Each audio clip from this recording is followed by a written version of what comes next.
বাংলা টেলিপাড়ায় প্রথম সারির নায়িকা সন্দীপ্তা সেন। একাধিক বাংলা ধারাবাহিকের মাধ্যমে জনপ্রিয় হন তিনি। তবে বর্তমানে ওয়েব সিরিজেই তাকে বেশি দেখা যায়, কিন্তু সবসময়ই টেলিপর্দায় তাকে দেখতে চেয়েছে দর্শক। শেষবার রানী রাসমণি ধারাবাহিকে মা শারদা হয়েছিলেন। তারপরে দীর্ঘ বিরতি, এবার বিরতির অবসান। বেশ কদিন ধরেই তার মেগায় কামব্যাকের কথা জানা যাচ্ছিল।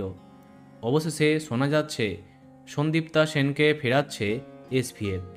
হ্যাঁ, সূত্রের খবর, এসভিএফের পরবর্তী ধারাবাহিকে নায়িকা চরিত্রে তাকে দেখা যাবে। তবে এখানে থাকছে একটি টুইস্ট।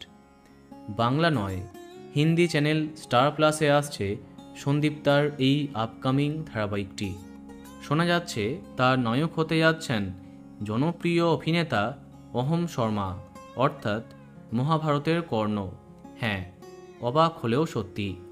শোনা গেছে প্রথমে 150 পর্বে তৈরি করা হবে এই ধারাবাহিকটি। যদি দর্শকের কাছ থেকে ভালো প্রতিক্রিয়া আসে তাহলে আরও বাড়ানো হতে পারে। প্রসঙ্গত উল্লেখ্য, এর আগে অনেক বাঙালি টেলিনায়িকা হিন্দি ধারাবাহিকে নায়িকা হয়েছেন এবং আজকে তারা যথেষ্ট সফল। এবার সেই তালিকায় নাম লেখালেন সন্দীপ্তা সেন। তো বন্ধুরা, এখন তোমার কি মন্তব্য কমেন্টে জানাতে পারো। আর এই রকমই আরও অনেক ভিডিও পেতে সাবস্ক্রাইব কারেন্ট বস। ধন্যবাদ।